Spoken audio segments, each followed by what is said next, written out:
Professor, se a questão pedir para negar uma proposição sim, então, eu posso dizer que essa proposição toda é F? Sim, pode dizer sim, Rosivalente, pode sim, porque a única situação em que a proposição sim, então, é negada é o V seguido de F, né? Quando você nega uma proposição sim, então, você está dizendo o quê? Um sim, então, tem um antecedente e tem um consequente. Então, quando está dizendo para negar um sim, então, é o quê? Está dizendo que o sim, então, é falso.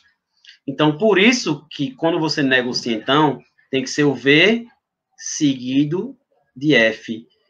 Que muita gente decora a regrinha da negação do sim, então, como mané. Que não é o tema de nossa aula hoje, mas o povo decora como mané. Que é o quê? Manter, manter e negar. Ou seja, verdadeiro mantém e nega falso. Assim, mas não é o tema da nossa aula de hoje, eu não vou fugir um pouco do tema, mas foi uma ótima pergunta, viu, Rose? Quando você está falando para negar uma proposição, sim, então, você pode botar ela como falsa. Porque você falou um tema muito relevante. A gente precisa entender as linguagens, porque muitas vezes a gente se acostuma a fazer questões de um nível, mas quando a gente trabalha com outra banca, já é outro sistema, outra maneira de perguntar. Quando a gente vai pedir uma negação de uma proposição, não necessariamente a banca tem que te pedir, ó, qual a negação dessa proposição? Aí o cara acerta, que é essa maneira trivial. Aí às vezes a banca pergunta, dizer que é verdade uma coisa é o mesmo que dizer que não é verdade o quê? Aí o cara já fica doidinho.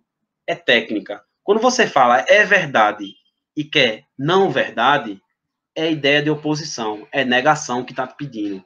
Eu tenho a verdade e quero a não verdade, eu quero a mentira. Vê, a verdade. Aí eu peço, não é verdade. Não é verdade é o quê? É mentira. Então é negação, é oposição. Então você tem que estar ligado na linguagem de cada banca, tá? Então tudo aqui tem um porquê. Não é decoreba não, isso aqui não. Num primeiro momento parece decoreba, mas depois que você começa a entender os porquês, a gente vê que tudo faz sentido. Então por isso que eu sempre procuro mostrar aos meus alunos as coisas, os porquês.